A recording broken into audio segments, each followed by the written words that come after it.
네, 발표 시작하겠습니다. 안녕하십니까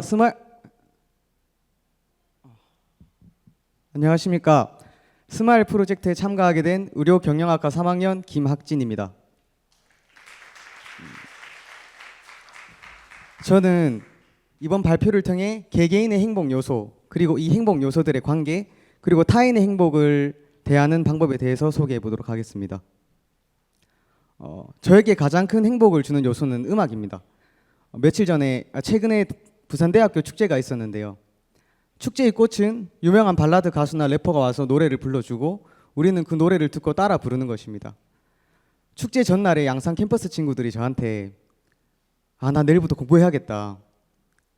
나 내일 또 놀러 가면 난 진짜 짐승이다. 이렇게 말을 했는데 놀랍게도 축제 날인 다음 날 이 친구들을 부산대학교 정문에서 다 볼 수가 있었습니다.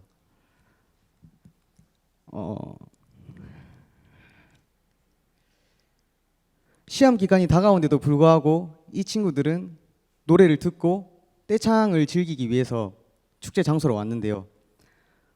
이렇듯 음악은 대부분의 사람들에게 행복을 주는 요소입니다. 하지만 이와는 반대로 일부의 사람들에게만 행복의 요소로 포함되는 것이 있습니다. 그래서 제가 주변 사람들한테 물어봤습니다. 친구에게 물어보니까 행복이란 질문 자체가 너무 어렵다라고 말을 했고요. 아는 동생은 술이다. 행복은 술만 마시면 된다. 라고 얘기를 했고, 친한 형은 어떤 거에 억압받지 않고 하고 싶은 거 하며 걱정 없이 사는 거라고 말씀을 하셨습니다.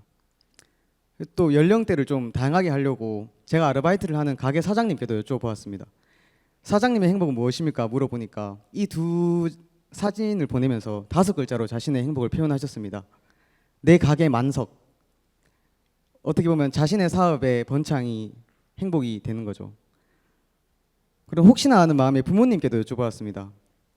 아버지는 제 예상대로 우리 가족의 행복, 우리 가족이 건강하는 것이 나의 행복이다 라고 말씀을 하셨고, 어머니는 저희 예상과는 달랐습니다. 어머니는 네 아빠가 경기도 회사로 출장 간 뒤부터 너무 행복하다. 집을 비워준 뒤로 너무 행복함을 느끼고 있다 라고 말씀을 하셨습니다.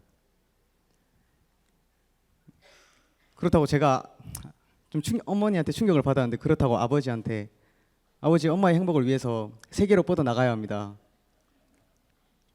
이왕 가는 거 해외로 멀리 이직을 하세요 라고 말하기도 좀 그렇더라고요. 그래서 사람들은 이렇게 다양한 행복 요소를 가지고 살아갑니다. 제가 발표 준비를 할 때 친구가 옆에서 그러더라고요. 나는 남자친구랑 손잡고 동네 산책하는 게 행복이다. 그러니까 옆에 있던 친구가 뭐라고 했을까요? 이 친구는 솔로입니다. 이 친구가 징그러운 X, 여기서 X는 1년, 2년 할 때 그 년을 말하는 거죠. 어떻게 보면 저 솔로인 친구는 연애라는 것이 자기의 행복이 아닌 겁니다. 그러니까 연애란 행복이 될 수 없다라고 말을 하는 거죠. 그럼 이 친구가 말하는 타인의 행복을 대하는 방법은 이런 거죠. 타인의 행복을 존중하지 못하고 공감하지 못하는 겁니다.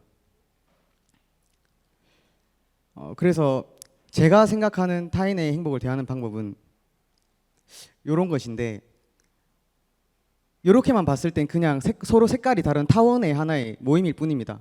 하지만 이게 하나가 모이고 둘이 되면 아름다운 문양이 하나가 완성이 되죠. 행복도 저는 이렇게 똑같다고 봅니다. 행복은 더하면 배가 된다는 말이 있지 않습니까? 강의에 대한 교육을 받을 때 교수님께서 저희한테 말씀하셨습니다. 여러분들의 행복 수치를 1에서 10까지 본다면 여러분들은 어떤 점수에 해당이 되시냐고. 저는 지금 이 발표를 듣고 계신 모든 분들이 당당하게 10이라고 외칠 수 있는 날이 오기를 응원하면서 발표를 마치겠습니다. 네, 감사합니다.